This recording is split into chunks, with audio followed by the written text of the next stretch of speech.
Muy bien. Bueno, ante todo, muchísimas gracias a los invitados por estar en esta reunión de socios. Es importante para nosotros esta reunión. Hace varios años, en un encuentro con un político muy, muy sintonizado, con una trayectoria bien interesante en cargos legislativos y ejecutivos, me invitó a acercarle propuestas sobre temas de salud. Y entonces yo le sugerí que él podría hacer un gran aporte si instalaba una agenda pública sobre temas de salud. Y su respuesta fue inmediata y la verdad me dejó pensando, porque me dijo tajantemente que eso no era necesario, porque en las encuestas la salud estaba dentro de las principales preocupaciones de la gente. El sistema político tiene enormes dificultades en convertir las noticias y las cuestiones de audiencia o de opinión pública en una agenda pública. Y en plena pandemia, donde creo que todos coincidimos que para cualquier sistema es lo que se llama una situación catastrófica, la vicepresidenta planteó la necesidad de una reforma.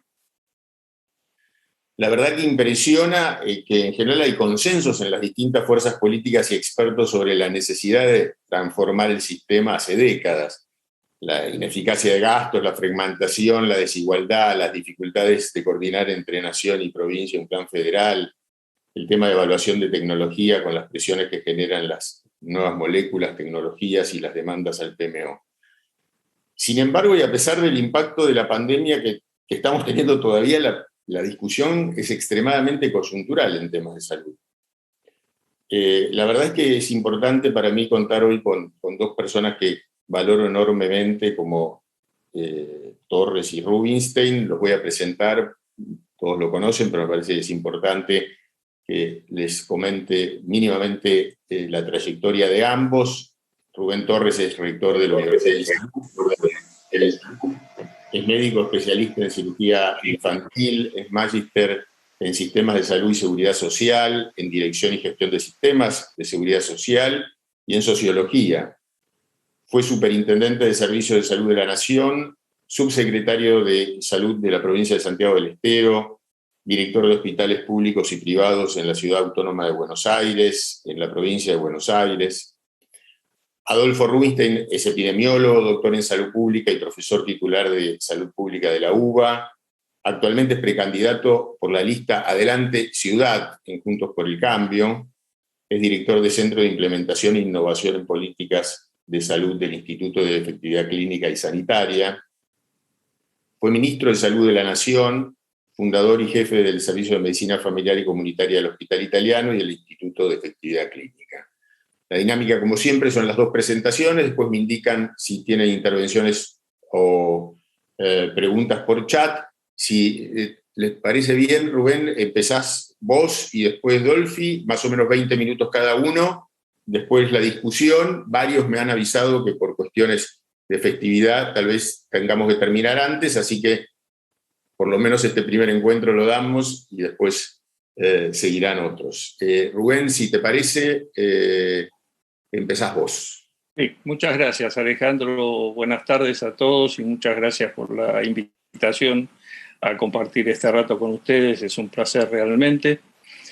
Y bueno, yo voy a comenzar tomando tus palabras, Alejandro, respecto a lo que ese político te dijo respecto a que la salud no era necesaria ser planteado en una agenda porque estaba entre las principales preocupaciones de los argentinos, ¿no? Eso de alguna manera demuestra la profunda separación que existe entre la realidad y el pensamiento de algunos políticos argentinos, ¿verdad? Porque cuando uno analiza las encuestas de los últimos 15 o 20 años en Argentina, uno de los problemas serios es que justamente la salud no está entre las principales ocupaciones del argentino. Es decir, si seguimos cualquiera de las encuestas que se hacen mensualmente sobre preocupaciones y prioridades de los argentinos, vamos a ver que hasta antes de la pandemia la salud siempre estuvo por debajo del 10º lugar en las prioridades de los argentinos.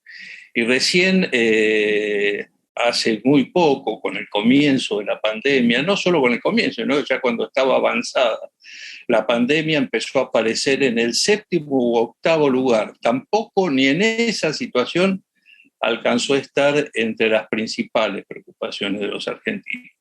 Y con un agravante que cuando uno habla de la salud, cuidado porque cuando esta representa una preocupación en la agenda de los argentinos, no la representa como un bien público, ¿no? Es decir, como el bien común, como el bien solidario que la salud representa, sino que fíjense ustedes que en una encuesta de la Universidad de San Andrés de hace muy poco, hace un par de meses atrás, cuando se desglosa esa preocupación por la salud, ubicada en el séptimo o octavo lugar, y se les pregunta qué puntos de la salud le preocupan a ustedes, las dos contestaciones son la salud personal, es decir, la preocupación individual o familiar ante la pandemia, básicamente, y la segunda preocupación es el costo de la obra social o de la medicina prepaga. Es decir, que esto marca claramente por qué la salud no ha entrado en la agenda política de Argentina. Después, y no es este el lugar para explicarlo, desde el punto de vista sociológico hay razones para que esto suceda así. Es decir, yo no estoy conteste con lo que opinan los sociólogos respecto a que esto no representa realmente el tema de las prioridades de cada uno de los argentinos, pero sin duda coincido también con ellos en que Argentina tiene un cúmulo tan importante de problemas básicos y prioritarios sin resolver, que esto hace que la salud se desplace a un lugar menos prioritario. Dicho esto, queda muy claro que, como vos decías, Alejandro, la política nunca ha trazado un plan, un programa, una estrategia, ni ha colocado en su agenda de modificaciones a la salud, cuando la única herramienta que puede transformar esa realidad es justamente la política. Dolfi lo puede decir porque más recientemente ha pasado por la función pública, pero yo mismo cuando he pasado por la función pública hace muchos años atrás, todos tenemos muy claro que hoy la mayoría de los problemas importantes del sistema de salud no se pueden resolver ni desde el Ministerio de Salud, ni desde otros organismos sectoriales, como es la superintendencia y demás, sino que algunos de ellos dependen de decisiones políticas que están muy por encima de ese nivel de decisión.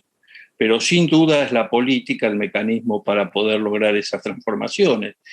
Y entonces esto resulta difícil cuando ya estamos entrando en la tercera década del siglo XXI y el país muestra desde el punto de vista político claroscuros muy fuertes, ¿no? Entre los claros, el afianzamiento de la democracia, sin duda que a pesar de los distintos problemas que tenemos, asegura libertades básicas y la alternancia en el gobierno. Pero cuidado porque quedan muchos oscuros, ¿no? Entre esos muchos oscuros están los índices altos de pobreza e inflación, el estancamiento, la baja de inversión, el quiebre de la economía privada, la enorme deuda pública.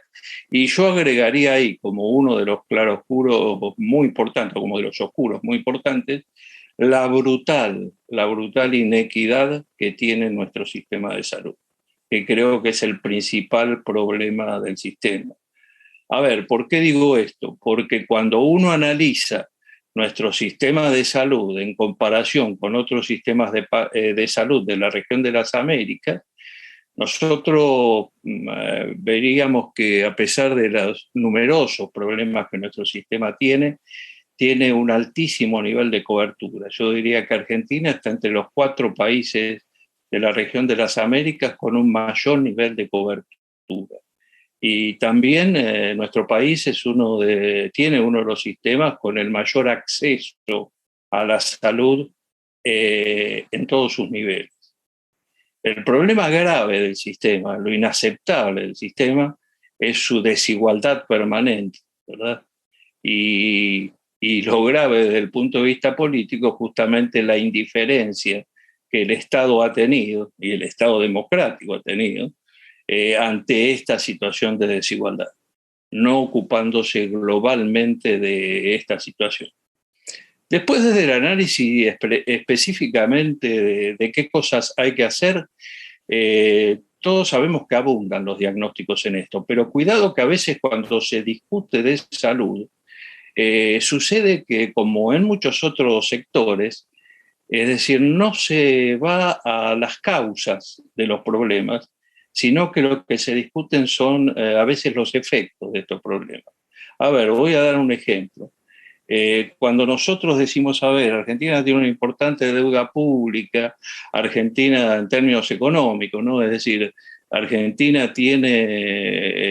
se ha endeudado enormemente con el Fondo Monetario Internacional, discutimos estas cosas y nadie discute el fondo, la causa elemental del problema, que es que Argentina gasta mucho más de lo que puede gastar en el conjunto de su actividad como país, ¿verdad? Bueno, en salud pasa esto también. Nosotros discutimos la cuota de la medicina prepaga o discutimos si es necesario incorporar o no incorporar o financiar determinado medicamento y no discutimos el fondo fundamental del problema que radica en, las características de la fragmentación que el sistema tiene, las características de la segmentación, es decir, distintas fuentes de financiamiento que el sistema tiene. Y ahí aparece una primera dificultad que yo veo, que es que de acuerdo a la intencionalidad política, de acuerdo incluso hasta la ideología de cada uno, se trata de enfocar la solución del problema en algunos de los subsectores. Y generalmente los subsectores elegidos son, en algún caso, el sistema de obras sociales, y en otro caso, como ha sido en una propuesta pública que vos mencionaste, la de la actual vicepresidenta, el sistema privado de salud, ¿verdad? Y yo creo que aquí hay un error, me parece, garrafal, ¿no? Argentina gasta casi el 10% de su Producto Bruto en salud. Sin embargo, el que menos pone en ese 10% de ese gasto en salud es el Estado argentino en sus tres niveles, nacional, provincial y municipal. Y cuidado que algunos de los problemas que el sistema tiene derivan de que el Estado se ha retirado o ha mirado para otro lado o se ha mostrado indiferente para cumplir uno de sus deberes centrales, que es proveer salud equitativamente al conjunto de sus ciudadanos, y ha volcado esta responsabilidad justamente en estos dos sectores, en el sector de la seguridad social o en el sector de la medicina privada. A ver, muy brevemente por el tiempo. Cuando hablamos del sistema privado, el sistema de medicina prepaga en Argentina, no hay ninguna duda, creo que nadie tiene duda respecto de esta, que no existe ningún sistema que haya alcanzado cobertura universal basándose en... Y además, el sistema privado en Argentina tiene un enfoque ofertista que no construye derechos ni produce salud. Se limita a poner oferta a disposición de la población. ¿A qué me refiero básicamente? A que el sistema compite entre sí, los distintos prepagos compiten entre sí, mostrando a ver qué más cosas le van a dar a sus afiliados. Y cuidado que muchas de esas cosas que ofertan no tienen impacto en la salud. Incluso diría que en algunos casos se contraponen a la lógica de salud. Voy a dar un solo ejemplo de esto. Es decir, todos los sanitaristas sabemos que la atención primaria llevada a cabo por médicos de familia o médicos generales es una de las modelos de atención que realmente genera mejores condiciones en el sistema de salud. Bueno, la medicina privada argentina no ofrece en general, globalmente, esta posibilidad. sino que apuesta exactamente a lo contrario, que es a la atención a través de especialistas. Cuando yo digo, que esto se enfoca en el sistema privado, en el sistema de seguridad social o en el sistema público, vuelvo sobre el sistema privado. Cuando combatimos el sistema privado y bajamos críticas sobre él, cuidado, no tenemos que olvidarnos que el sistema privado ha crecido debido a la evidencia de la ineficiencia en la gestión del sector público y del sector de la seguridad social. A ver, si el Estado hiciera lo que debe hacer y si las obras sociales hicieran bien lo que tienen que hacer, el sistema privado en la Argentina tendría la misma lógica que tiene en los países desarrollados, donde existe un 10% de la población que tiene cobertura privada, pero que no tiene cobertura privada como la que ofrece Argentina. Es decir, que es sustitutiva de lo que el Estado ha dejado de hacer, sino que es simplemente complementaria o suplementaria de la oferta que el sector público realiza en esos países. El otro aspecto tiene que ver con la seguridad social. La seguridad social en Argentina está siempre acusada, los sociólogos decimos, en el imaginario popular existe la idea de que cuando uno menciona obras sociales, esto automáticamente saca la foto de la corrupción, ¿no es cierto? Y yo no tengo dudas de que existen mecanismos de corrupción probablemente en el sistema de seguridad social argentino. Ahora, lo que tengo clarísimo es que este no es el problema central del sistema de seguridad social. El problema central del problema de seguridad social, o los problemas centrales del sistema de seguridad social, son dos. Primero, que es un sistema bismarckiano. Y los sistemas bismarckianos, es decir, basados en impuestos al trabajo, es decir, en aportes y contribuciones, es un sistema que hoy no responde a ninguna de las condiciones con las cuales Bismarck creó el sistema, que eran pleno empleo, formalizado, por supuesto, la forma y función de la familia, la biografía laboral y la solidaridad intergeneracional. Estos cuatro aspectos que son fundamentales para un sistema de seguridad social bismarckiano, ninguno de ellos se cumple en la Argentina.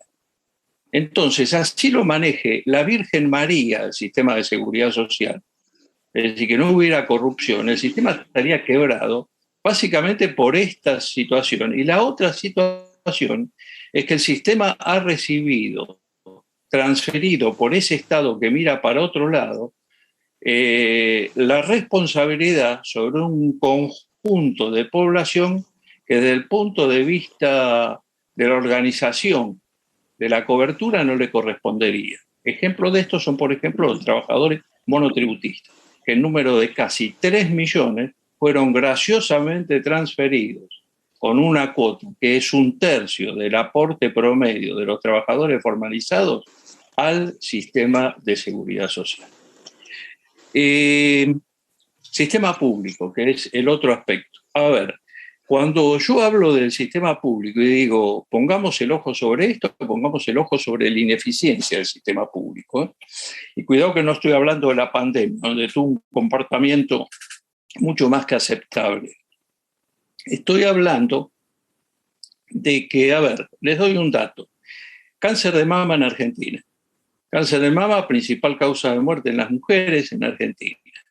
Nosotros hace poco hicimos un estudio que demuestra que en el sector público el 30% de las mujeres llegan al diagnóstico de cáncer de mama en el estadio 4.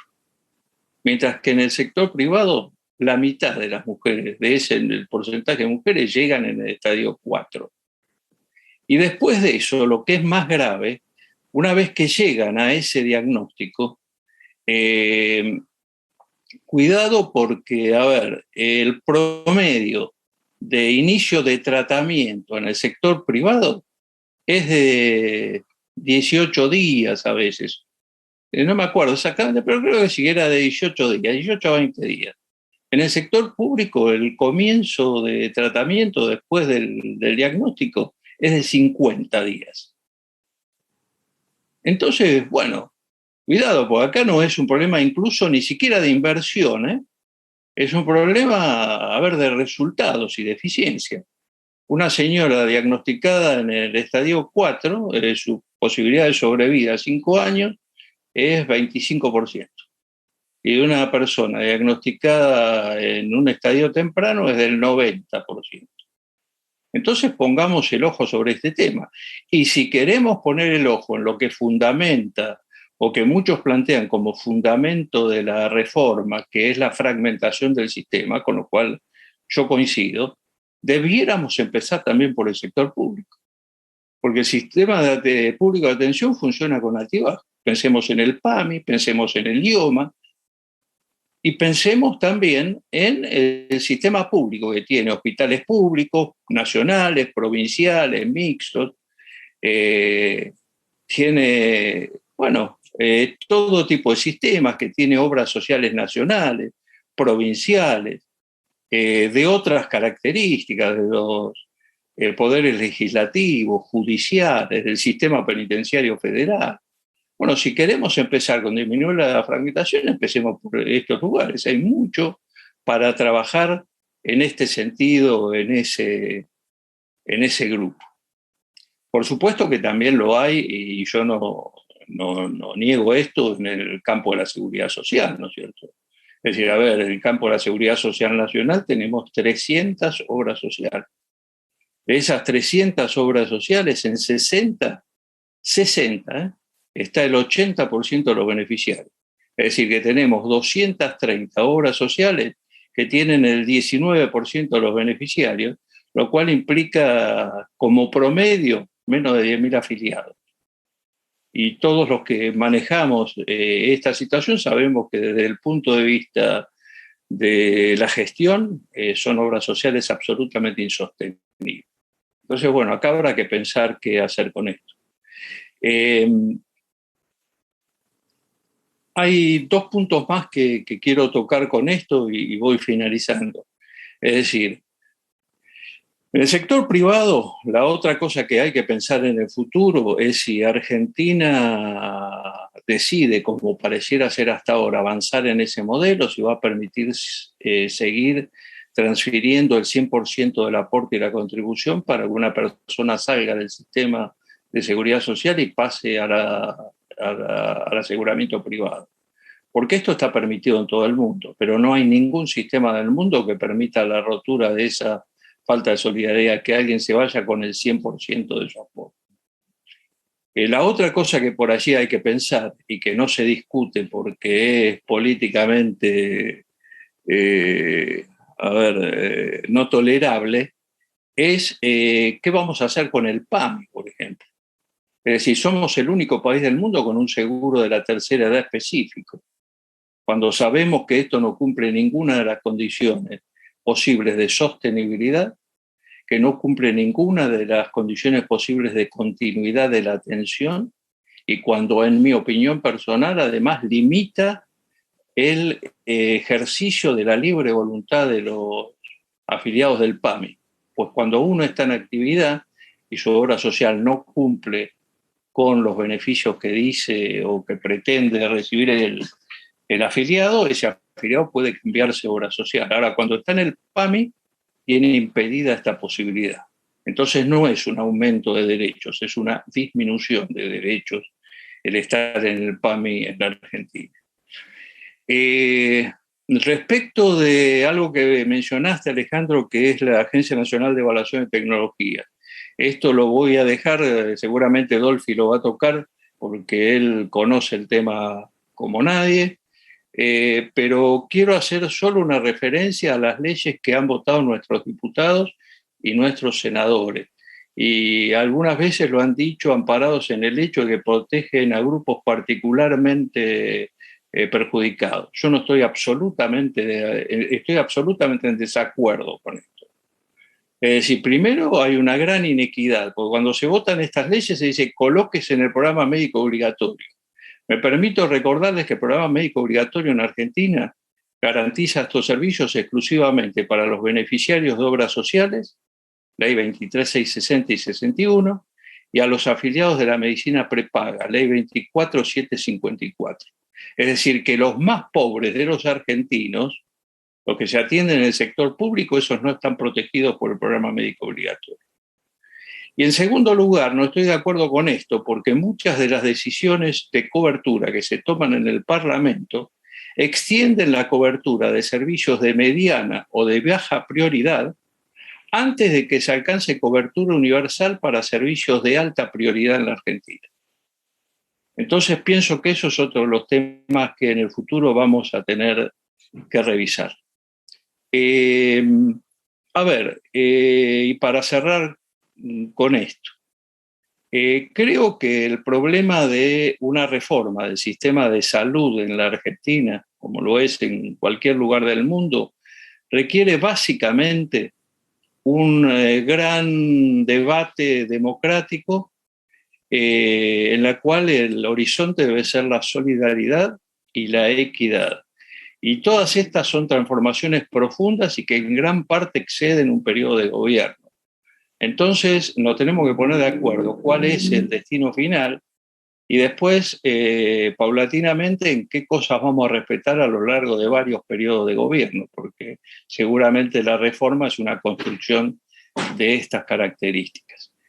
Y ahora sí termino con esto. Es decir, yo creo que un sistema de salud es un sistema de valores morales. Y de allí nace la prioridad que una sociedad da a ese sistema de salud.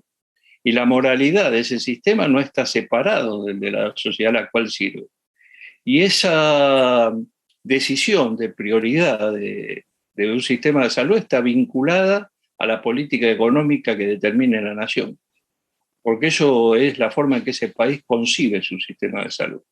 Y en este aspecto les voy a dar, algún número. En Argentina, el Estado coloca 6 puntos del Producto Bruto para educación y coloca aproximadamente 2,7 para salud, de los cuales el Estado Nacional pone solo 0,7 de ese producto. Esto habla claramente de qué orden de prioridades tiene el Estado Nacional sobre su sistema de salud. Cuando hablo de los valores morales que requiere un sistema de salud, yo siempre suelo hacer referencia o me permito recordar algo que Gandhi decía, ¿no?, respecto a los factores morales que destruyen una sociedad. Y los factores morales que destruyen una sociedad, son la política sin principios, la riqueza sin trabajo y los negocios sin moral. Así que muchas gracias, Alejandro, y luego escucho las preguntas que ustedes tengan. Muchas gracias, Rubén. Dolfi. Bueno, buenas tardes a todos. Gracias, Rubén. La verdad es que sí, coincido, casi diría, con el 80% de los contenidos de la charla de Rubén. Tal vez tenga algunas discrepancias, pero honestamente son menores. Coincido en primer lugar de que la salud nunca fue prioridad en nuestro país. Y uno se pregunta por qué siempre estuvo, como decía recién Rubén, en el 10º lugar, en el 8º lugar. Todas las encuestas de opinión pública lo ponen muy por debajo. Y uno se pregunta si es porque tenemos un buen sistema de salud, un sistema de salud robusto que resuelve, digamos, las contingencias. Y la verdad es que tenemos un sistema de salud que, comparado con los demás países de la región, es un sistema de salud bastante robusto. Digamos, que ofrece, digamos, un adecuado acceso y cobertura, por supuesto, para un país de medianos ingresos como es la Argentina. ¿Qué es lo que ha pasado? Bueno, pasó la pandemia y por primera vez, tal vez en la historia reciente, pues yo creo que jamás el sistema de salud estuvo al tope de la agenda política o de la agenda gubernamental. Bueno, la pandemia lo que hizo fue desnudar y visibilizar la importancia de tener un sistema de salud robusto y también desnudó las enormes limitaciones y problemas del sistema de salud para resolver los problemas acuciantes que trajo la pandemia. Con lo cual, por primera vez la salud sí pasó a estar en el tope de la agenda gubernamental y por lo tanto de la agenda política y de la agenda social, y comenzó a visibilizarse como un problema serio. Y esa es la razón también por la que empieza a haber un debate bastante importante, que no se dio, digamos, por lo menos yo no recuerdo que se haya dado antes en la historia política reciente de nuestro país, donde de golpe se dice, bueno, lo dijo Cristina, hay que repensar el sistema de salud. ¿Cuáles son los objetivos que tiene Cristina Kirchner o la Cámpora o el Instituto Patria? Obviamente, seguramente yo voy a discrepar profundamente, pero donde no voy a discrepar es en la necesidad de una reforma y cambios. Y de alguna manera, yo no quiero entrar, pues ya, la verdad que Rubén describió muy bien algunas cuestiones, yo voy a sobrevolarlas simplemente, pero digamos, ¿cuál es el marco conceptual para comenzar a pensar en la reforma del sistema de salud como política pública, ¿no? Como construcción social? Y yo recuerdo un poco el esquema del marco conceptual de Kingdom en ciencias políticas, que de alguna manera categoriza tres corrientes. Una es el problema, la otra son las políticas o el instrumento, digamos, para dar cuenta de ese problema. Y el tercero es lo que se llama, digamos, en castellano lo llamamos la política de las políticas, porque en inglés es el problema, las policies, que son los instrumentos y los recursos, y la politics, que es un poco las interacciones de los diferentes actores, con diferentes grados de influencia, poder y posicionamiento para, de alguna manera, ver cómo se puede articular la resolución del problema. Y ahí es donde, en general, los que somos epidemiólogos, sanitaristas, como Rubén y yo, muchas veces pensamos que, bueno, ¿cuáles son los problemas? Sí, bueno, el problema son, por ejemplo, en el caso, yo pienso, las enfermedades crónicas, que dan cuenta de más del 70% de las causas de, digamos, de discapacidad o de muerte prematura en nuestro país. Y sin embargo, el problema en general no es abordado de esa manera por la sociedad. La construcción social del problema es totalmente diferente. Entonces, ¿qué es un problema? Un problema es algo que uno detecta como digamos, que genera una necesidad de tener que resolverlo, digamos, y por ejemplo la pandemia, claramente la pandemia, por eso creo que visibilizó y levantó, hizo escalar en la agenda social el tema de la salud pública y de cómo la salud pública es un igualador social y es una política social importante, cosa que hasta ahora no era demasiado considerado. Entonces, en ese marco conceptual es donde surge la necesidad de una reforma, porque está el problema, después hay que definir cuáles son los instrumentos para dar cuenta del problema, las políticas, y después cuál es el posicionamiento, influencia y poder de cada uno de los actores.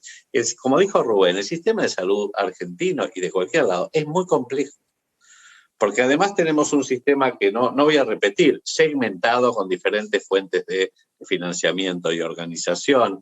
En cada uno de los subsectores, se trata del sector público, de la seguridad social o del sector privado, está extremadamente fragmentado, con lo cual ya de movida es extremadamente ineficiente. La seguridad social es un ejemplo, pero no es el único ejemplo, porque es cierto, el sector público está descentralizado hacia las 24 distritos, las 24 provincias. Muchas de esas provincias, como es el caso de la provincia de Buenos Aires, a su vez, está descentralizado en todos los municipios. Con lo cual, digamos, eso hace que haya enormes redundancias en la prestación de servicios, en la organización, en el financiamiento. Entonces, digamos, el tema básicamente tiene que ver con, por un lado, tenemos un sistema de salud que, como dijo Rubén, gasta casi el 10% del Producto Bruto Interno. En realidad, nosotros hicimos en nuestra gestión, hace 3 años, el estudio de las cuentas nacionales de salud, que no se hacía desde el 2001, y llegamos a un 9.4, de los cuales 6,5 puntos es gasto público consolidado. El consolidado junta el gasto público nacional, del sector público nacional, provincial o municipal, y el gasto de las obras sociales, que es gasto cuasi público. Bueno, todo eso conforma el gasto público consolidado. Y aproximadamente un 35% es gasto privado, de los cuales un 20-25% es gasto prepago y el restante, un 70-80%, es gasto de bolsillo de las familias. Entonces, eso más o menos conforma el gasto. ¿Cómo estamos parados frente a eso? Bueno, somos de los países que tienen el mayor gasto en salud, llámenlo como quieran, inversión o gasto, y el mayor gasto per cápita en la región. o uno de los 3 primeros gastos per cápita junto con Chile y Uruguay. O sea que no gastamos poco para un país de medianos recursos, pero nuestros resultados sanitarios obviamente están lejos de poder de alguna manera tener que ver con la magnitud de ese gasto. No son gastos, no son resultados acordes a la magnitud de ese gasto. Recién Rubén comentaba las disparidades y desigualdades sanitarias. Son abrumadoras en la Argentina y son además inadmisibles. Hablemos de una diferencia de mortalidad infantil de 3 veces entre las provincias más ricas y las provincias más pobres. Pero ojo, también entre las obras sociales más ricas y las obras sociales más pobres. Lo mismo sucede con la mortalidad materna, más de 5 veces. Si queremos la mortalidad por cáncer, es también una diferencia astronómica, de 3 a 5 veces. En el caso de cáncer de cuello de útero, que está muy relacionado con la pobreza, es de 8 veces entre las provincias más ricas y las más pobres. Pero también sucede con la mortalidad por cáncer de mama, como decía recién Rubén, y esto tiene que ver con el tiempo desde de la detección al diagnóstico, del diagnóstico al tratamiento adecuado. La sobrevida, o sea, la mortalidad, es totalmente diferente. Y lo mismo pasa con la enfermedad cardiovascular, con la prevención y control de los factores de riesgo. O sea, ese es el problema. El problema es la brecha de desigualdad de nuestro sistema de salud. Eso es lo inadmisible. Y eso, de alguna manera, que obviamente para nosotros los sanitaristas despierta la necesidad de cambios y reformas, de golpe la pandemia lo ha visibilizado. Porque, ojo, todavía no vimos toda la película. Nosotros vamos a empezar a ver lo que el resultado de la pandemia, no solamente en las muertes por COVID o en los casos y complicaciones por COVID, sino en lo que es el exceso de mortalidad por los casos y las complicaciones y las muertes por las enfermedades que han sido desatendidas a lo largo de la pandemia.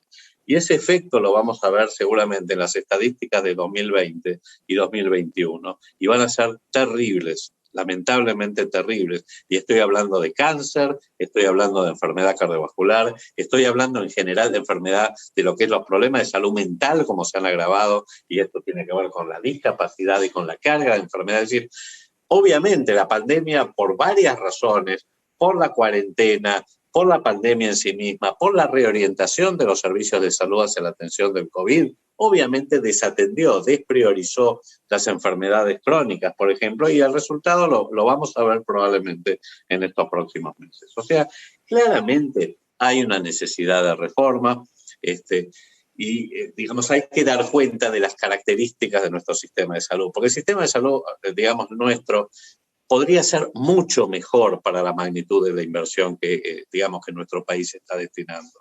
Esa es la realidad. Nosotros no nos merecemos este sistema de salud.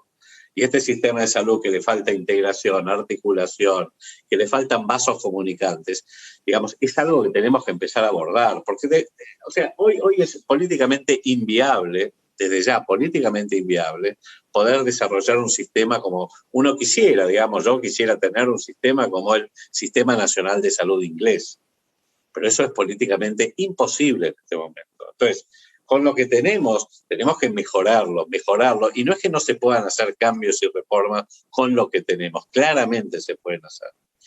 Entonces, yo para complementar un poco la charla de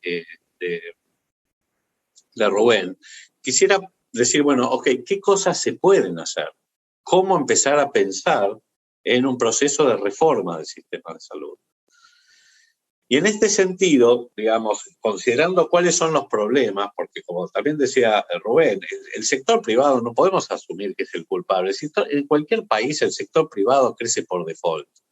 El sector privado crece cuando falla el sector público, punto, no hay mucha vuelta al respecto.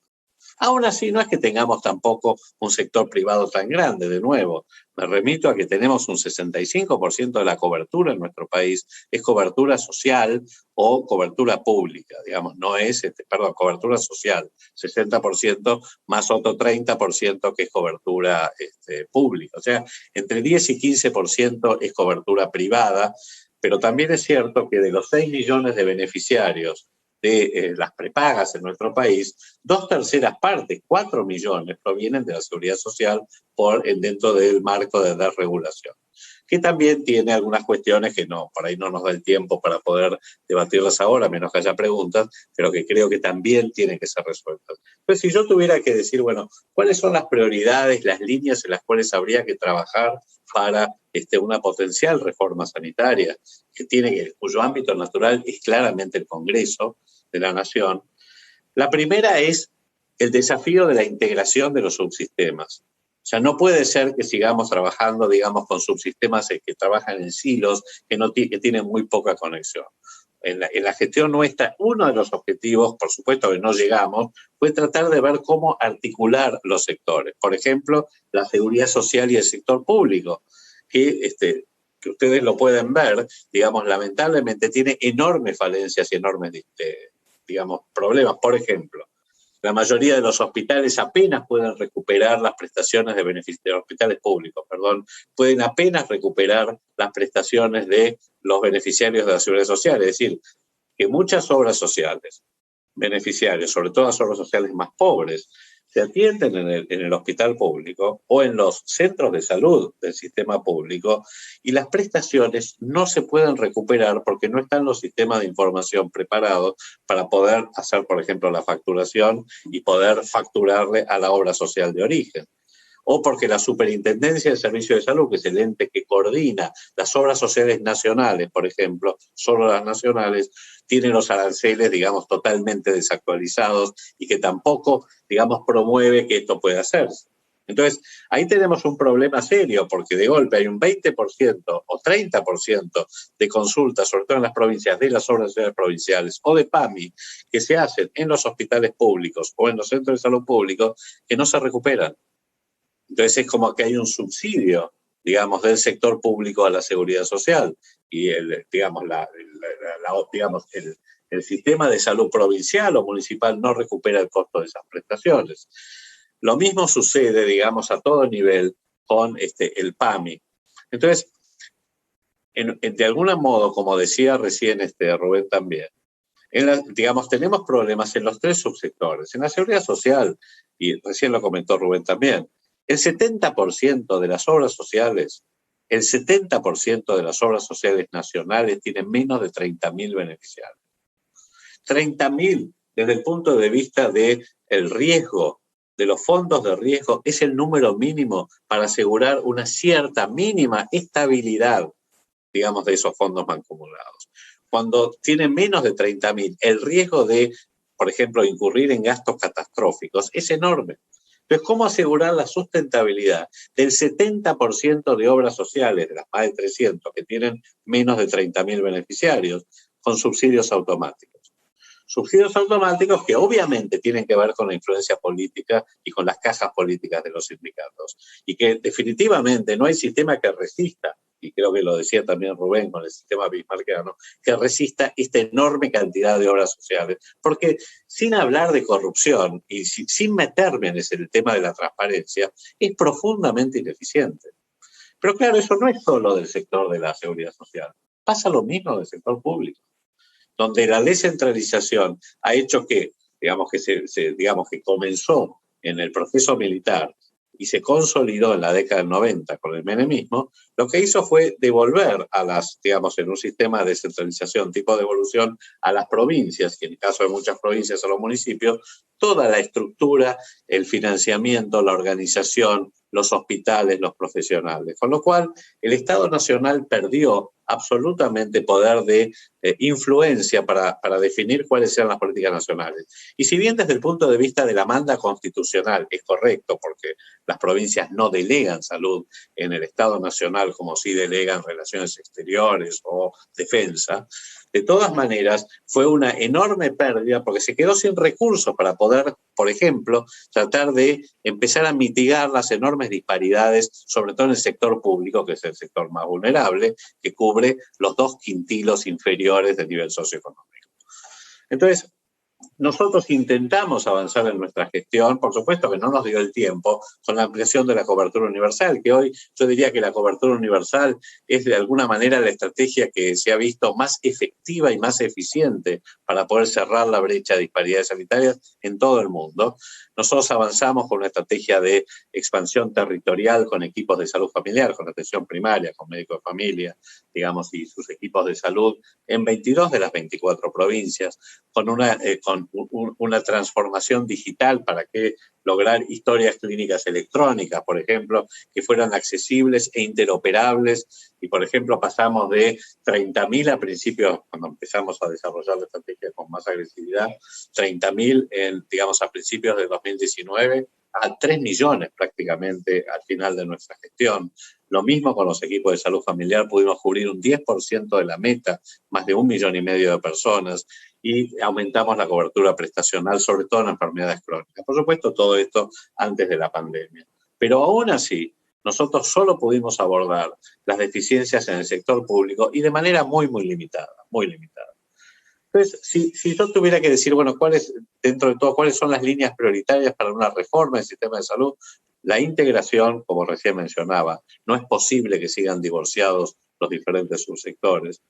La sustentabilidad, recién comentaba Rubén, digamos, ¿qué pasa con la innovación tecnológica? ¿Cómo se regula las nuevas coberturas? ¿Cómo se regulan, cómo se incorporan al programa médico obligatorio, por ejemplo? Es decir, acá tenemos un serio problema de sustentabilidad. En la medida que no haya algún marco regulatorio, que esto es lo que estábamos proponiendo, y bueno, con Rubén también, la creación de la Agencia Nacional de Evaluación de Tecnología Sanitaria, tenía como propósito poder comenzar a definir un marco de regulación de las nuevas coberturas, justamente porque acá es el dilema, ¿no? Eficiencia versus equidad, y todo eso en el marco de la sustentabilidad del sistema de salud. Nosotros no podemos resistir un aumento, digamos, una escalada astronómica de los costos como la que está habiendo, porque hace un sistema absolutamente insustentable, no en el largo plazo, en los próximos pocos años, porque eso es lo que estamos viendo ahora. Crisis de financiamiento de las obras sociales, crisis de financiamiento de la red de clínicas y sanatorios privados, por ejemplo, que dan cobertura y dan atención al 60% de la población del país, porque recordemos que la mayoría de las obras sociales no tienen integración vertical y efectores propios, sino que subcontratan en el sector privado, sobre todo las del interior del país. Entonces, ahí tenemos todas las clínicas y sanatorios que están en este momento en la lona, y con exenciones impositivas, o en realidad con diferimiento de deudas, que por supuesto son una bola de nieve que en algún momento puede explotar si eso no se trabaja adecuadamente. La seguridad social, claramente tenemos que trabajar en la consolidación de las obras sociales. No puede ser que haya más de 300 obras sociales, muchas de ellas de la misma rama de actividad. Es absurdo, es absurdo. Y eso, por supuesto, que requiere decisiones políticas fuertes. Lo del PAMI, coincido con Rubén. Digamos, este país es el único que tiene, digamos, un seguro, y esto fue propio de las reformas de los 70, digamos, que tiene un seguro para población de altísimo riesgo. Entonces, claro, es imposible, no puede ser sustentable el PAMI en la medida en que no tenga recursos presupuestarios adicionales permanentes, porque no se puede, digamos, solidarizar el riesgo si estamos hablando de una población, digamos, con una altísima prevalencia de enfermedades crónicas. No hay sanos que aporten ese sistema, como sí lo habría si estuvieran integrados a las obras sociales. Y lo mismo con la orientación a la atención primaria. Claramente, si hay una política que tiene que desarrollarse para modificar, digamos, el sistema de salud, sobre todo en cuanto a organización y prestación, es un sistema basado en la atención primaria, como tienen casi todos los países desarrollados, como tiene Cuba, como tiene Costa Rica, como está teniendo Brasil bueno, ahora mucho menos con Bolsonaro, pero como tenía con el programa de salud familiar, que claramente pone como base horizontal del sistema la atención primaria, y por supuesto que es una estrategia no solamente mucho más equitativa, sino también mucho más eficiente. Para terminar y no aburrirlos demasiado, digamos, yo creo que si la salud pública es un bien público, como dijeron, un derecho meritorio, es decir, todos merecen tener acceso a una adecuados servicios de salud, en un abordaje igualitarista en este sentido. La reforma del sistema de salud necesita de altísimo consenso político. no puede ser hecho ni a los empujones, ni a las amenazas, ni diciendo vamos a ir por acá, esto tiene que acordarse.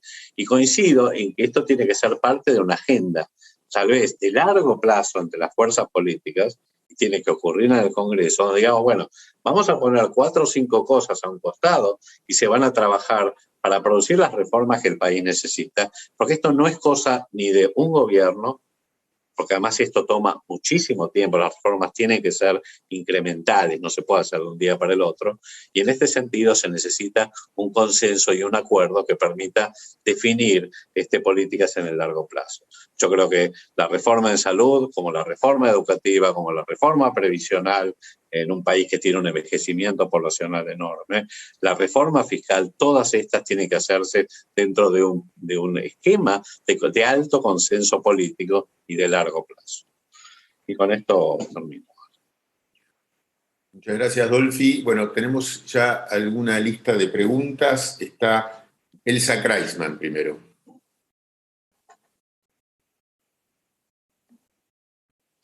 Sí, gracias por las exposiciones, son muy buenas. Yo voy a hacer una consulta desde el lugar de la persona lega que no entiende nada, de la consumidora de salud. Yo me acuerdo que hasta el año 70, por ejemplo, el Hospital de Niños, el Ricardo Gutiérrez, era excelente. Estaba Gian Antonio como director del hospital y era realmente un nivel de excelencia. Algo pasó, echaron a todos los médicos, los persiguieron. Gian Antonio se fue al hospital italiano y ahí creó o mejoró, no me acuerdo qué fue lo que exactamente hizo, pero generó una maternidad de primer nivel. Y la parte de pediatría fue realmente muy buena y excelente, pero se pasó al sector privado. El tema que a mí me preocupa acá es el tema, ¿por qué las obras sociales contratan prepagas? Hay gremios, sindicatos que para prestar salud asocian a sus afiliados a prepagas de primer nivel, las más caras, y se queda con un overhead. ¿Eso por qué existe? Eso no tendría que existir. Ese es un dinero que se le roba al sistema de salud. Entonces, ¿qué es lo que se puede hacer con eso, por ejemplo? Me parece pésimo eso que están haciendo las obras sociales. O por lo menos que las obras sociales hagan convenios con los hospitales públicos para que atiendan a su gente. Bueno, esa era la inquietud que quería comentar. Juntamos un par de preguntas, Rubén y Dolfi, y contestan 3, 4 juntas. Está Alejandro Poli Gonzalvo. Hola, gracias. Bueno, muy buenas, Dolfi y Rubén, las dos presentaciones, como siempre. Son muchísimos los temas. Estamos en el club político, yo le quiero dar un enfoque un poco político para no entrar en temas técnicos. Todos los que estamos hace muchos años en el sistema de salud sabemos que esta oportunidad probablemente pase si la pandemia desaparece y volvamos a tener la salud en esas prioridades tan bajas y en la atención pública, con lo cual es vital que tengamos que aprovecharla. Por otra parte, nos enfrentamos con discutir una reforma donde el Instituto Patria plantea ciertas cuestiones que pueden hacer muy compleja esa discusión. Entonces, vamos a ver democráticamente cómo logramos esos acuerdos mínimos. El Instituto Patria habla de integración y cuando ellos hablan de integración, que es una necesidad de este sistema, como hay tal inequidad, y coincido que es el principal problema del sector, la inequidad y en los ingresos, donde el sector privado tiene tantos mayores ingresos per cápita que los que recibe una persona en el sector público, probablemente termine siendo igualado hacia abajo todo, que es lo que teme el sector privado siempre, y los médicos y todo el sector, y de esa manera se termine subsidiando de nuevo al Estado con una integración mal concebida. Con lo cual, ¿cómo evitar este riesgo y poder avanzar al mismo tiempo en alguna integración? Es una pregunta que les quería dejar. Y la otra tiene que ver un poco con el tema de las prioridades, que también se habló mucho y a mí por lo menos me preocupa muchísimo. Cuando el Congreso aprueba leyes para grupos especiales, como bien dijeron, y al mismo tiempo el cáncer de mama, como menciona Rubén, que es algo prioritario, claramente prioritario, no recibe la misma atención, ¿cómo va a ser la sociedad argentina? Y esto se estudia en todas partes del mundo, cómo se interpela la sociedad cómo se la convoca para que la sociedad defina esas prioridades. Porque acá en Argentina creemos que los derechos son todos exigibles sin ningún tipo de restricción, y eso es imposible. Entonces, la sociedad va a tener que definir si quiere tener, no sé, fertilidad asistida o quiere tener cáncer de mama bien atendido.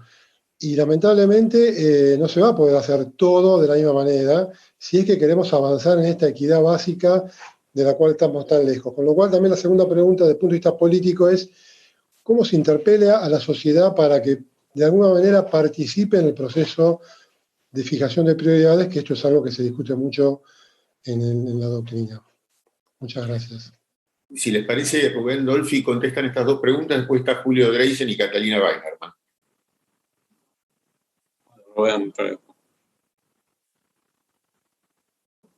Rubén.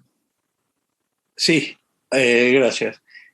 A ver, a la primera pregunta, respecto de por qué sucede esto de que las obras sociales derivan sus pacientes al sistema de medicina prepaga.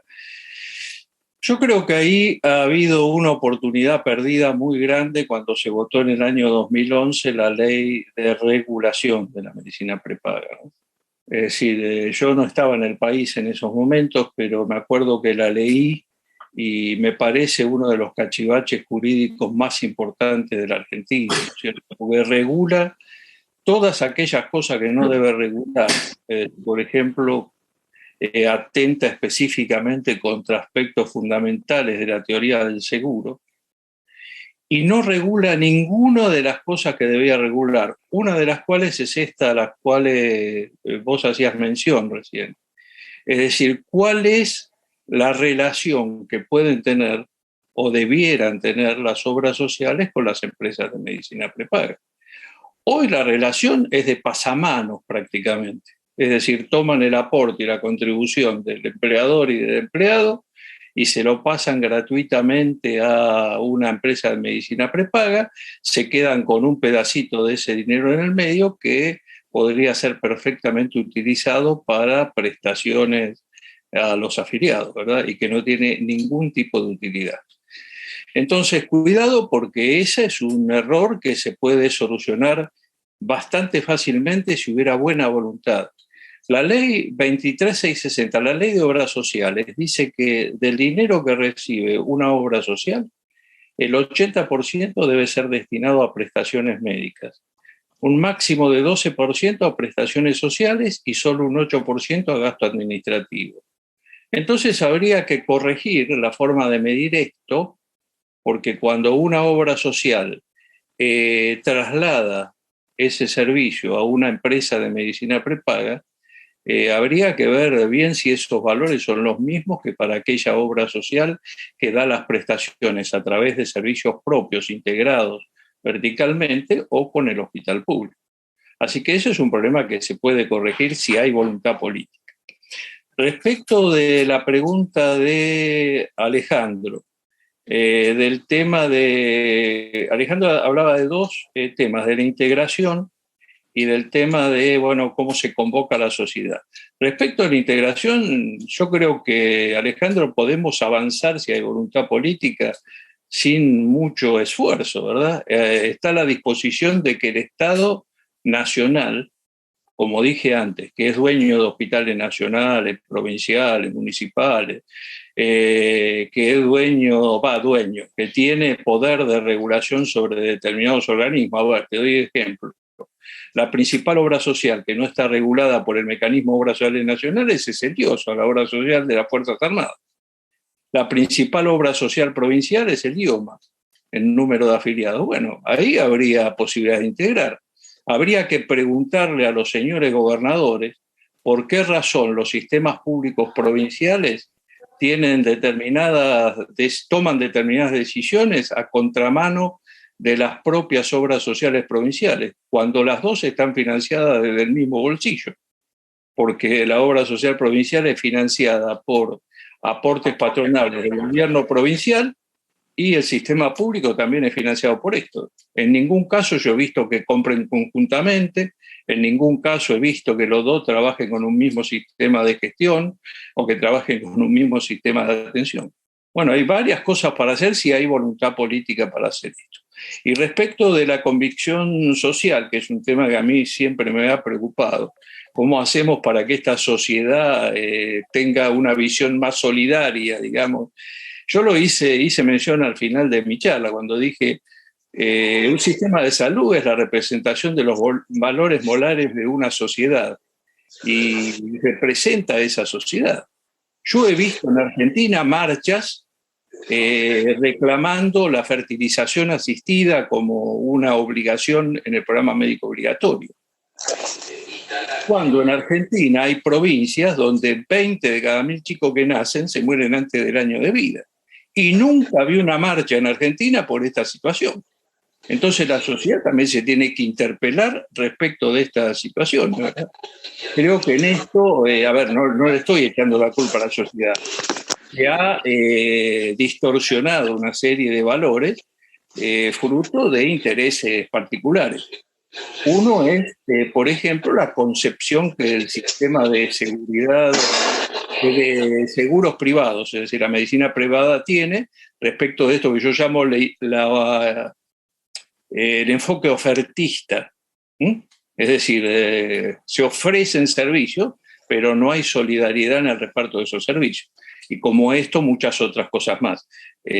No quiero ser más largo, lo dejo ahí y te dejo, Dolfo. Sí, digamos, en realidad uno tiene que ver la causa y no el efecto.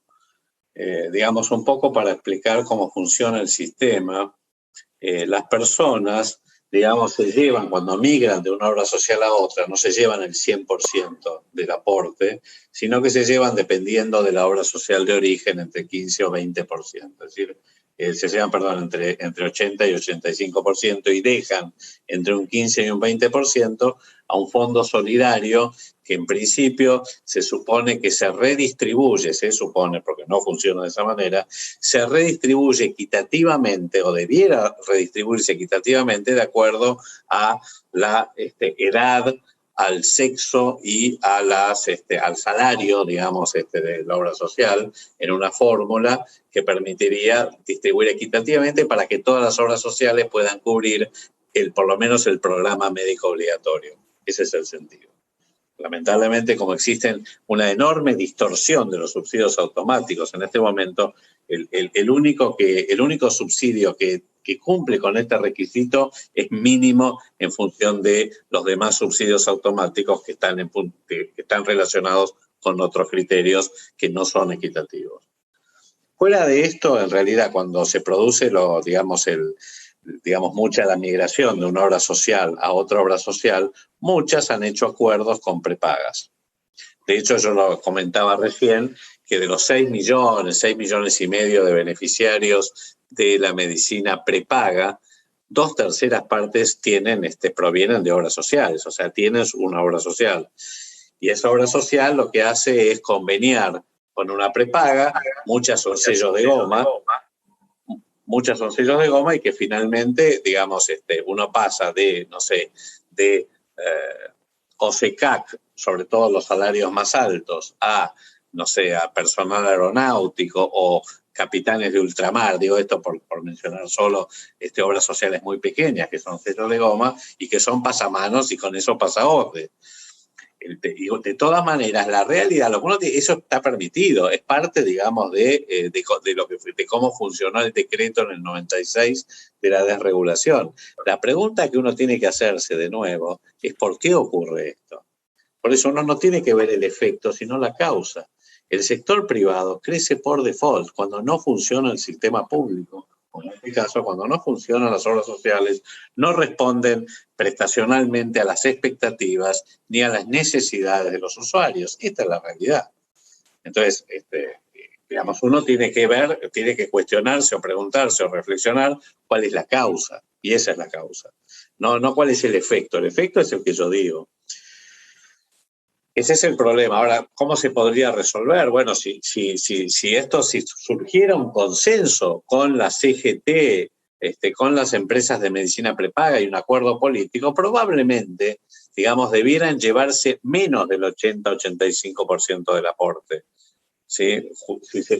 Si de alguna manera en estas obras sociales, justamente para aumentar la base solidaria del sistema y que se aporte más a este fondo solidario que habitualmente no alcanza. Y también debieran modificarse la enorme dispersión de subsidios automáticos distorsivos, que son realmente un problema en la redistribución, digamos, de riesgos en la seguridad social. Pero bueno, este es un asunto importante. Después, bueno, yo coincido con Rubén en que no, a veces es disparatado que en una provincia, por ejemplo, ahí hay un Lee Astorati, tendría que ponerse, mutearlos a... Bueno, no sé quién es, soy yo, ¿no? A ver, espera que muteo a todos y sí. Después vamos a... Bueno. Desmuteate ahora, Dolphy, vos. Ok, ahí me escuchan.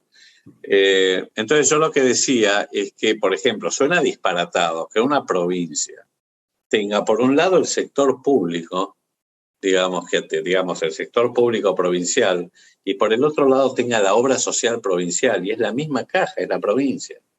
Uno son, digamos, los empleados públicos provinciales, y la otra es la población sin cobertura formal.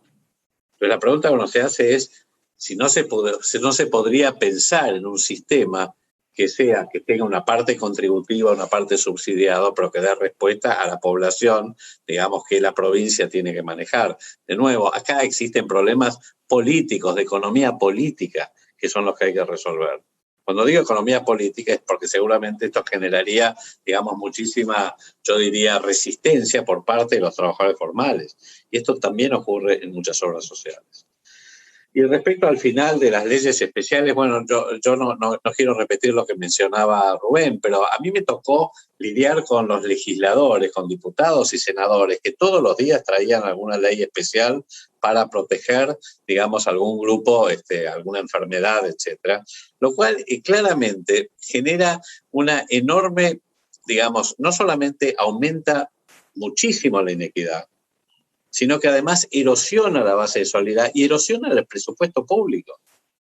Porque esto ha pasado, digamos, que de golpe hay mucha presión, hay mucho lobby, además, muchas veces el lobby además está apoyado por la industria farmacéutica en algunos casos, o, digamos, en otros casos son grupos de padres. Yo digo, a mí me tocó lidiar con algunos problemas, por ejemplo, con una enfermedad, muy grave de los chiquitos, de los chiquitos menores de 2 años, que es la atrofia muscular espinal. Y claro, de golpe, la cobertura del tratamiento para la atrofia muscular espinal, que obviamente digamos, con una droga que aumentaba la sobrevida de estos chiquitos, es una enfermedad que en los casos graves, en las formas graves, es uniformemente fatal en 2 años, y aumentaba la sobrevida de esos chiquitos a costos que equivalían, por ejemplo, al 80% del costo del calendario nacional de vacunación, créanme. Si uno tenía que cubrir a 400 chiquitos con atrofia muscular espinal, tenía que invertir el 80% de lo que nos costaba el calendario nacional de vacunación. Digo esto para darles a ustedes ideas del dilema que implica muchas veces cómo sustentar un sistema de salud. Y bueno, en el caso de las leyes especiales, sobre todo cuando venían los diputados a decirme que querían una ley para esta enfermedad, para la otra enfermedad, bueno, esto generaba muchos problemas. La verdad que yo logré, diría, convencer a muchos diputados y muchos senadores, y hablé muchas veces con las comisiones de salud de diputados y del Senado para tratar de frenar esto, porque esto es extremadamente pernicioso para el sistema de salud. Porque pasa lo que decía Rubén, de golpe uno está cubriendo algunas cosas, pero obviamente si el recurso es finito. Entonces, si uno cubre, digamos, si uno pone la inversión, el dinero, en el tratamiento o en el diagnóstico de algunas enfermedades, necesariamente deja de invertir en otras. Entonces, estas son decisiones que hay que tomar. Muy bien. Está Julio Grayson. Julio. Desmuteate. Desmutea tu teléfono, Julito. Estás muteado, Julito. Estoy. Bueno, ¿qué tal? Gracias por las presentaciones, las dos muy buenas. Rubén Torres nos habló de las ineficiencias de distinto tipo. Bueno, ustedes conocen del servicio de salud provisto por el sector público y cómo esto después agranda, que lo mencionó recién ahora también Adolfo Rubinstein, el tamaño, irracionalmente, el tamaño del sector privado, que podría ser mucho menor, o sea que la población podría tener una carga, un gasto en salud mucho menor que la que tiene. Entiendo que es la conclusión final, ¿no? Tema importante, obviamente, ¿no? Respecto entonces de una posible reforma, yo quería hacerles una consulta, ya que se habló tanto de reformas en esta mesa. Una reforma que han implementado muchos países en el mundo, y especialmente un país que mencionó Adolfo, que es Inglaterra, y que es el sistema de asociaciones público-privadas. Quiero contarle un poquito de qué se trata para los que no están en tema. Este es un sistema que Argentina intentó implementar en el 2000 y también en el 2016, para otras áreas, no para la salud. Básicamente, acá se implementó, por lo menos lo que había visto yo, en Europa, América Latina, Colombia, Chile, varios países de América, Honduras, lo implementaron, ¿no? Y en Asia también.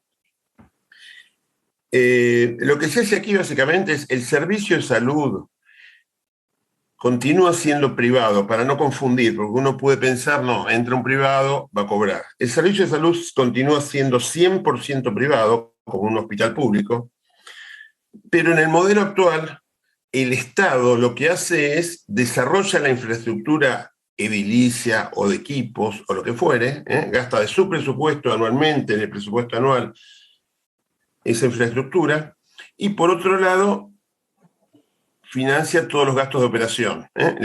O sea, básicamente todo el personal que trabaja ahí es personal asalariado del sector público, son empleados públicos indirectamente, para entender un poquito de qué estamos hablando. Personal asalariado del Estado o de provincias. En el otro esquema, no, en el otro esquema es el sector privado que hace el aporte para desarrollar la infraestructura y por otro lado también se ocupa de que ese servicio de salud se preste. Servicio de salud, digo, una cirugía o un tipo que está en la cama durante 50 días, como se hizo recién, o lo que fuere. A cambio de ese, tiene una tabla de remuneraciones, obviamente, ¿no? Entonces, mi pregunta concreta es, si ustedes han estudiado este tema, si piensan que para Argentina tiene alguna chance, y si en otros países, yo la verdad que lo desconozco, ustedes seguramente sí lo saben, ¿ha sido exitoso o ha sido un fracaso? Un comentario hago. Hoy en Argentina sería imposible porque no tenemos acceso al crédito internacional, por lo cual no habría nadie en condiciones de tener recursos para invertir. Pero supongamos que en 2 o 3 años Argentina pega una vuelta, ojalá, ¿no? Bueno, entonces la pregunta concreta es si esto ustedes han estudiado en otros países, si fue exitoso o no, y si tiene alguna posibilidad de eso implementarse en Argentina. Si querés te contesto rápidamente. En la gestión de Cambiemos, del presidente Macri, hubo, digamos, mucho impulso a los PPPs, proyectos público-privados. Y en algunas áreas, como transporte, digamos, energía, etcétera, algunas fueron bastante exitosas. En salud, yo te diría que en general, inclusive en el mundo, no han sido demasiado exitosas. No han sido demasiado exitosas.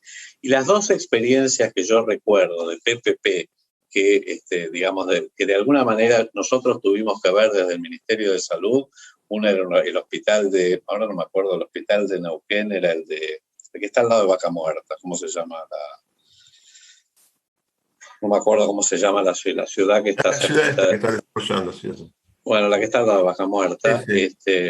Bueno, en realidad, no funcionó. No funcionó porque, digamos, el tipo de acuerdo y de convenios es bastante complicado en la Argentina. Uno, por los sindicatos de trabajadores de la salud, pero además por la división en general, hay como una división entre lo que se llama bata blanca y bata gris, es decir, bata blanca son los profesionales o la gente que trabaja directamente en la atención médica y los servicios de apoyo.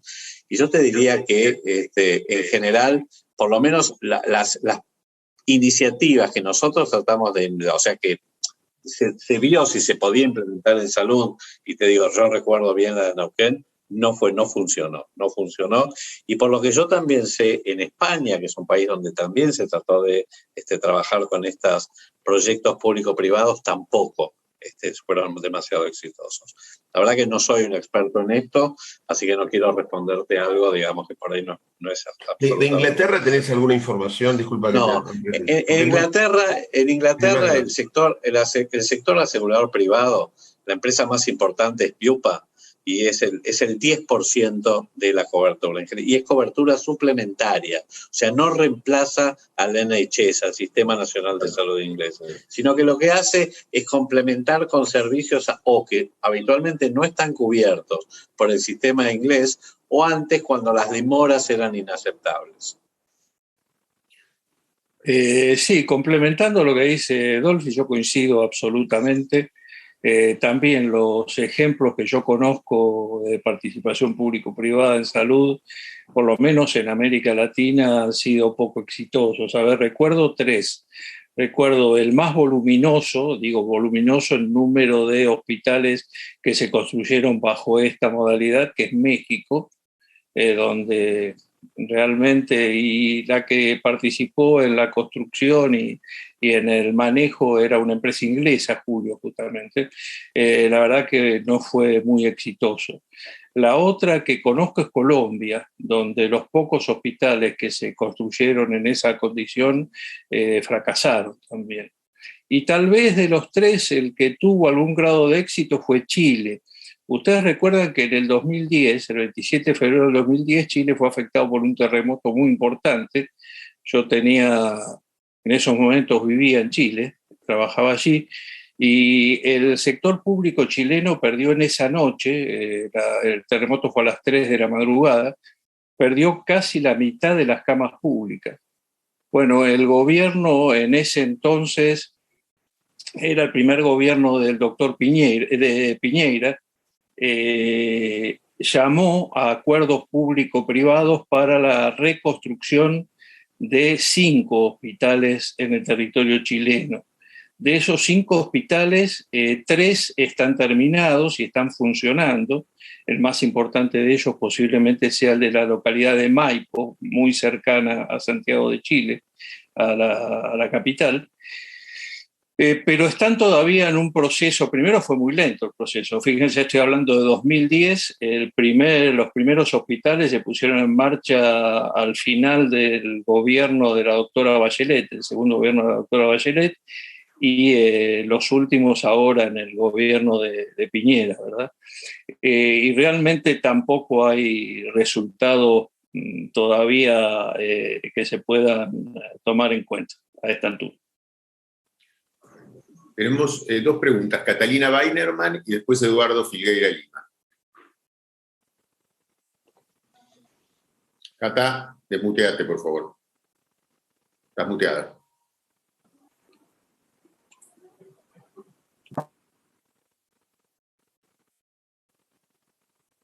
Catalina, estás muteada.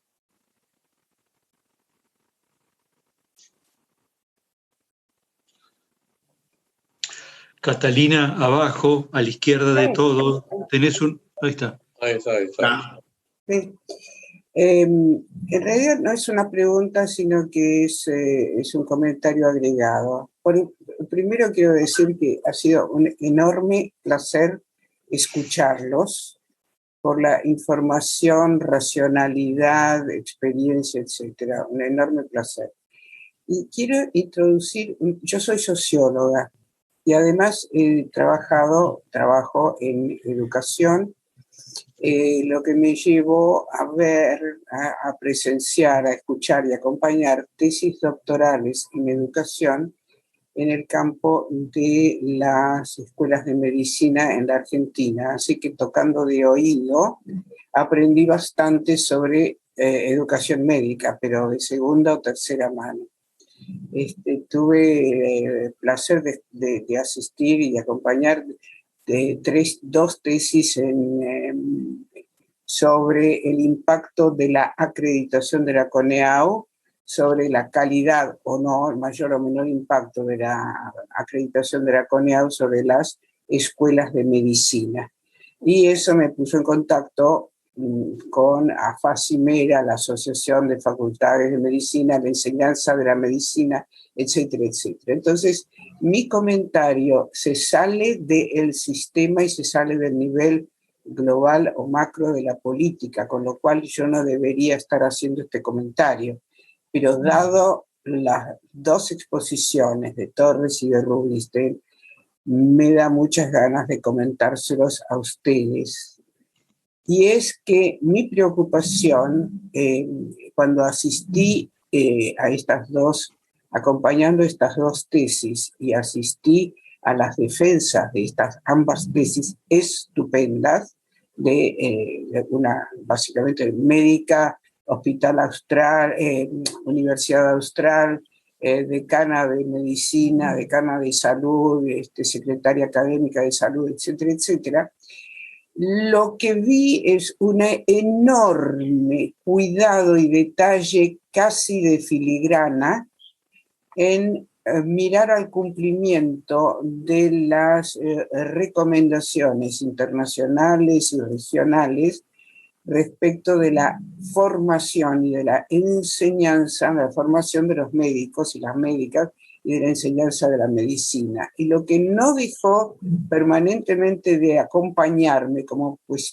pregunta fue luego al salir de las escuelas de medicina en la cancha y en el ejercicio de la atención de la salud, lo que todos y todas vemos, y algunos con mayor conciencia y otros sin menor conciencia, naturalizando que el turno para dentro de 3 meses, el turno de 5 a 7 minutos, la o el paciente sentado en el bordecito de la silla, porque sintiendo que el médico, la médica que tiene delante nos va a echar, porque ese turno ha sido fijado no por la necesidad de la atención médica, sino por los administradores de salud. Estoy hablando de prepagas, que es donde yo me atiendo, pero ni que hablar de las experiencias de la gente que se atiende en el sistema hospitalario estatal. Entonces, todas las exposiciones de ustedes estupendas, no se toca, y no es que estoy señalando un defecto, sino que estoy aprovechando la ocasión, ¿no? Se habla de las políticas y del sistema, en el nivel del sistema, dando como comillas por sentado, digamos por default, que las y los actores del ejercicio de esas políticas de salud, que son las médicas, los médicos, tienen un X nivel. No es que yo crea que ustedes creen que el nivel de formación de las y los médicos en la Argentina es estupendo. Supongo que también tienen muy claro lo que son los niveles, ¿no es cierto? Pero no puedo menos que agregar este tema que me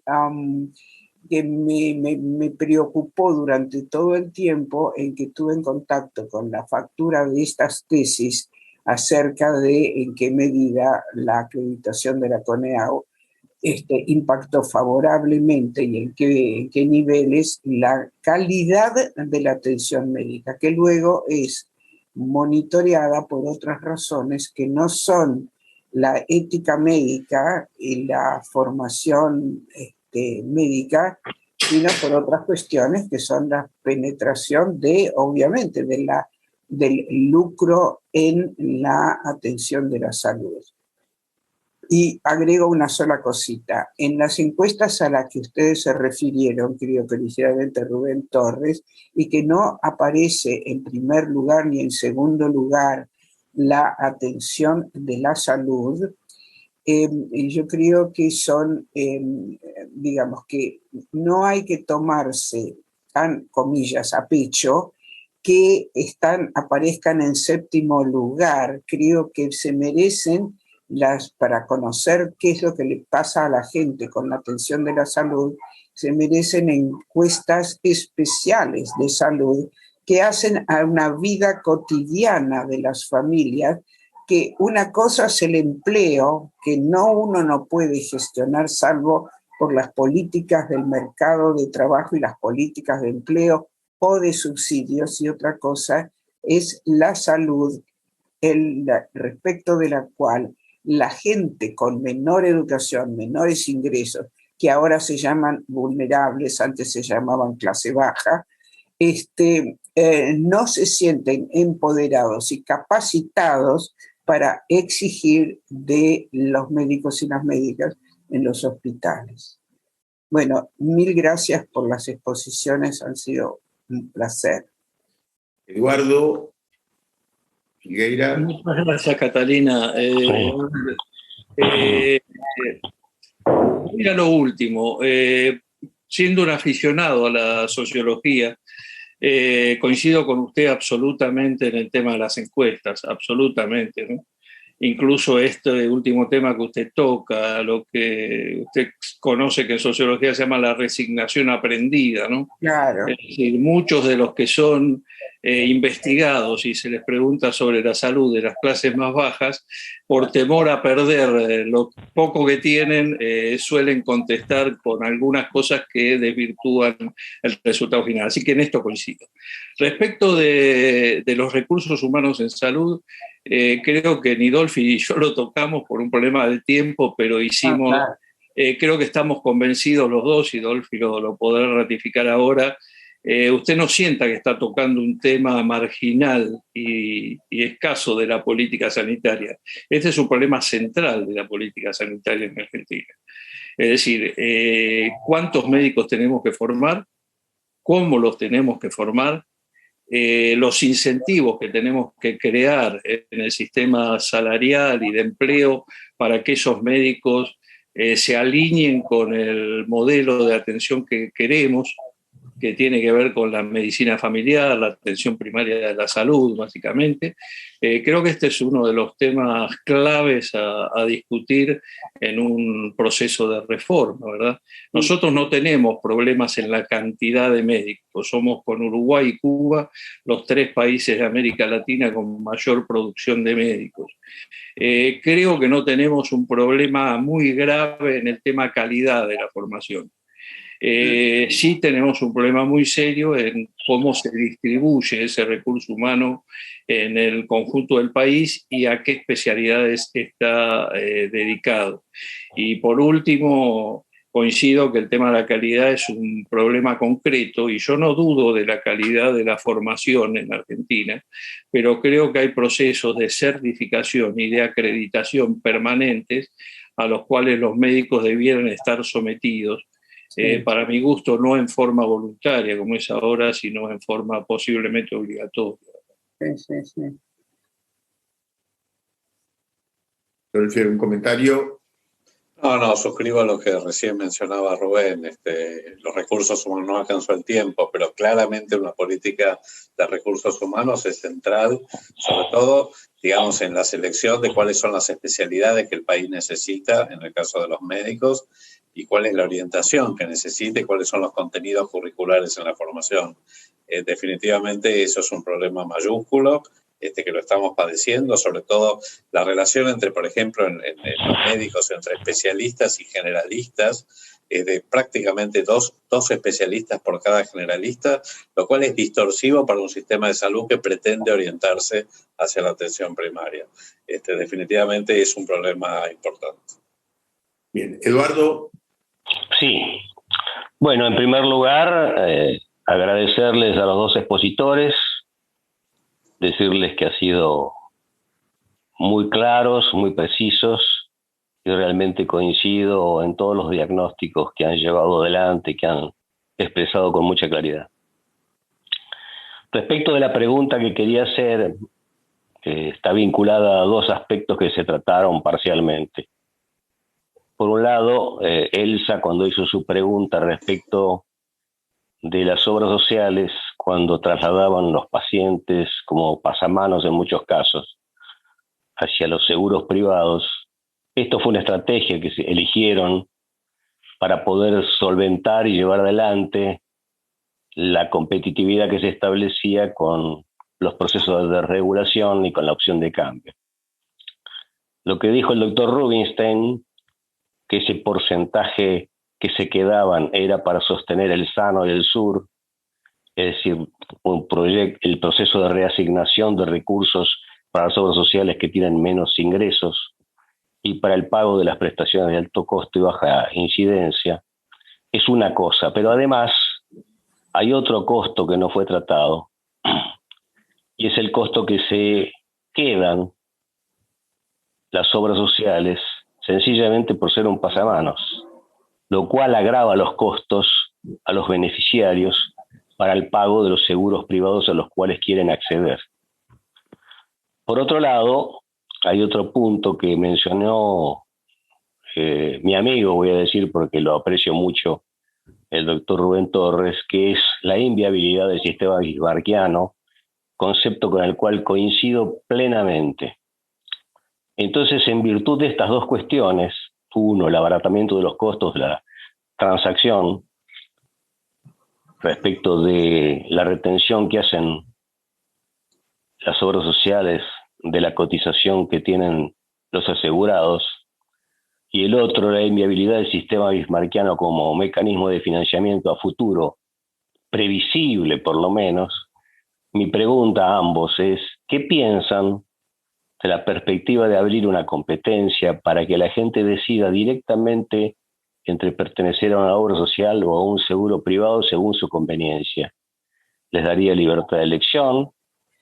¿Obligaría a los seguros privados y a las obras sociales a mejorar sus prestaciones para sostener el favor de ser elegidos por los beneficiarios? Y en el fondo simplificaría mucho el sistema y sería una forma de resolución de dos problemas que están vinculados a las obras sociales por un lado y a los seguros privados por otro. Y además abriría la perspectiva a que los afiliados del PAMI, casi un 20% de los afiliados del PAMI tienen un seguro privado, puedan decidir con la misma orientación. Quería saber, más allá de los criterios de solidaridad y equidad, que desde mi punto de vista también tienen sus límites, como todo, ¿cuál es la idea que los dos disertantes tienen al respecto? Pues yo he trabajado mucho este tema y me gustaría conocer su opinión. Muchas gracias. Antes de contestar, Rubén, Dolfi, nos quedaría una pregunta más y, digamos, varias personas me pidieron terminar un poco más temprano, incluido Dolfi, porque tenían otros compromisos. Con lo cual, si están de acuerdo, cerraríamos con esta intervención y otra más. Solo una pregunta que yo quería transmitirles y, si quieren, cerramos ahí. Si quieres, sí, Rubén, dale vos. Dale. A ver, Eduardo, un gran abrazo, es un placer verte después de tanto tiempo. A ver, yo coincido absolutamente. Es decir, creo que cuando se debatió otra vez la ley de regulación de la medicina prepaga, esto es un tema que debió haberse discutido. Si uno le quiere dar absoluta libertad al beneficiario, debieran competir en igualdad de condiciones prepagas y obras sociales. El problema está en que, cuidado, más allá de que no lo hace bien, aceptémoslo, la superintendencia con las obras sociales, es decir, el sistema de regulación debiera ser igual para ambas.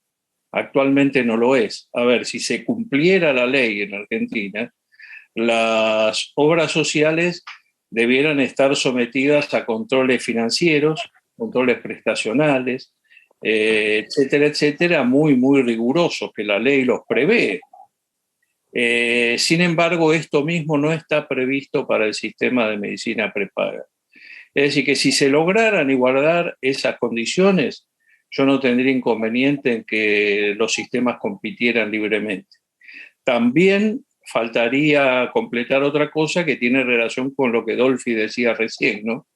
Es decir, a ver, cuando un afiliado de una obra social traslada su aporte a otra obra social y ésta tiene un convenio con una empresa de medicina prepaga, es decir, como muy bien decía Dolfi, deja el 15 o el 20% que va a parar al Fondo Solidario de Redistribución. Ahora, ese mismo señor paga de su bolsillo un porcentaje de bolsillo para acceder a un plan más importante en la prepaga a la cual accede. Y sobre ese monto no hace aportes al Fondo Solidario.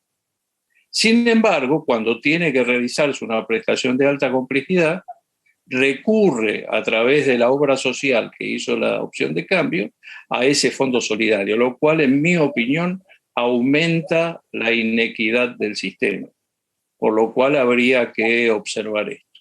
Y sin duda coincido absolutamente con Dolfi en que hay que modificar el sistema de subsidios, ¿no es cierto? Es decir, hay subsidios hoy que son absolutamente inequitativos. Yo coincido con él, el único subsidio o dos subsidios son equitativos de los que se maneja con el Fondo Solidario. Para mi gusto, el más equitativo es el llamado SANO, el sistema automático nominativo de las obras sociales, que hoy llamativamente es el que menos dinero reparte de las obras sociales y que lo reparte en función de el riesgo y la edad enfermada, ¿verdad? Que es el más equitativo. Lamentablemente, las razones creo que todos las conocen, es la manipulación política de esos fondos. Debiera repartirse la totalidad de los fondos por un mecanismo de estas características. Sí, digamos, para complementar, el SANO es el 5% de todos los subsidios automáticos, para que tengan una idea, que es el único que redistribuye riesgos realmente por edad, por sexo y por salario. Los demás son subsidios distorsivos totalmente. Coincido. Yo realmente no creo, no creo que, digamos, yo creo que el sector privado tiene que ser suplementario. Sobre todo porque la fuente de financiamiento en el caso de las obras sociales es el financiamiento público. Llámenlo como quieran, cuasi público, pero es financiamiento público. Entonces, yo creo que no están en condiciones similares para competir. Sí me parece que tiene que haber competencia, pero esa competencia tiene que ser razonable, no puede ser entre 300 obras sociales, eso es absurdo. O sea que hay que consolidarlas. Respecto a, digamos, todos los convenios, yo creo que lo que dijo Rubén es algo que está en el tapete, digamos, sí, por estos planes superadores que pagan los beneficiarios cuando convenian, cuando migran a otra obra social y finalmente terminan siendo atendidos por una prepaga, ese porcentaje diferencial que tiene, o sea, ese dinero diferencial que tienen que pagar para tener la cobertura privada, es cierto que no se le retiene absolutamente nada. Yo creo que eso habría que reconsiderarlo, como también reconsiderar el porcentaje que se aporta al Fondo Solidario de Redistribución, que me parece que debiera ser mayor al 15-20%. Eso permitiría, de alguna manera, como decía antes, tener, digamos, un volumen, un pool de redistribución muchísimo mayor. Pero no sé si, la verdad que es algo que hay que debatir, ¿no? Si las prepagas debieran competir en igualdad de condiciones con las obras sociales cuando las fuentes de financiamiento son tan diferentes. A mí me parece que eso es un asunto más delicado que hay que pensarlo muy, muy bien. No, yo coincido, Dolfi, con esto, ¿eh? Lo que pasa es que yo estoy hablando en la situación actual. Yo coincido con vos, es decir, si el Estado cumpliera el papel que tiene que cumplir, bueno. Entonces ahí no hay ninguna duda de que el sistema privado debiera ser complementario o suplementario. Estoy totalmente de acuerdo contigo. El sector privado crece porque el sector público no funciona adecuadamente. No hace lo que tiene que hacer, exactamente. No hay mucha cosa. Perfecto. Carlos Kramer. Carlos, desmuteate, por favor. Estás muteado, Carlos. Carlos, está muteado. Yo en 2 minutos, alguien me trae. ¿Me escuchan? Sí. No obstante todas las dificultades del sistema de salud, con 5 millones de infectados, ha resistido bastante bien, sin que, por lo que conozco, ningún enfermo se quedara sin un respirador o sin una cama. Y por otra parte, siguen concurriendo a la Argentina gente de países limítrofes un poco más lejanos, peruanos, paraguayos, bolivianos, a veces del sur chileno, simplemente para gozar de nuestra salud pública. Ahora, algunas preguntas muy rápidas que es inevitable referirse a lo que uno conoce personalmente. ¿Hay alguna buena auditoría o médicos personales que impida lo que yo creo que es un exceso de recomendación de determinadas prácticas que muchas... Yo, por mi edad, tengo un gerontólogo que por supuesto me conoce muy bien. En alguna oportunidad y frente a su ausencia, pedí un médico a mi medicina prepaga. Vino uno, me revisó y me dio una serie de prácticas, a veces radiografías, a veces tomografías, en fin, otras vías.